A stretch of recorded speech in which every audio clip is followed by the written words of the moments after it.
Welcome to the most heated debate of the century.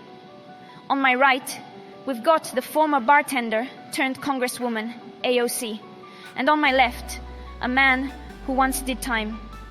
In his own house, Andrew Tate. May the best roaster not contribute to global warming.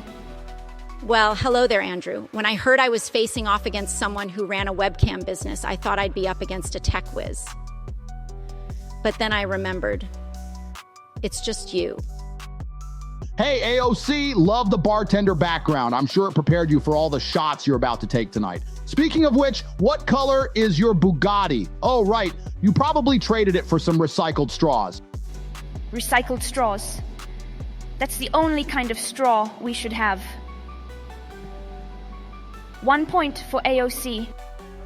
Thank you, Greta. Speaking of points, Tate, I heard you're always paranoid about the Matrix being out to get you. Honey, I've seen your tweets. Trust me, if the Matrix was real, it'd want nothing to do with you. At least I face the Matrix head on, unlike some Congress members who spend their time pushing, the Green New Joke? Hey, that joke might be the only chance for a future where you can still roast in a studio and not under the sun. Thanks, Greta. Speaking of hot topics, Tate, remember that time you were put under house arrest? But that was the longest time you've ever been grounded. And here I was thinking, every day is house arrest for those afraid of the real world issues, like Andrew.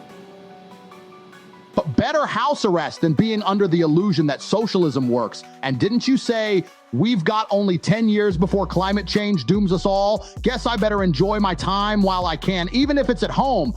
Oh, speaking of fears, Tate, every time you say you're being attacked by the Matrix, do you mean the deep state or just women calling out your toxic masculinity?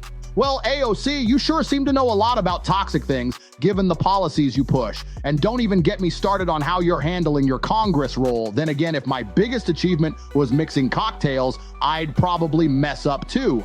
I'd be more worried about the rising sea levels than a congresswoman's cocktail mixing skills if I were you, Tate. For the record, I make a mean margarita, and it's still less sour than your attitude. I'll admit, that's a good one. But I've got to ask, if you're so passionate about the climate, why don't you chill a little with the roasts? All right, folks, that's it for this round of AI roast battle. Remember, even if our roasts are fiery, keep those Bugatti emissions down and let's keep the earth cool.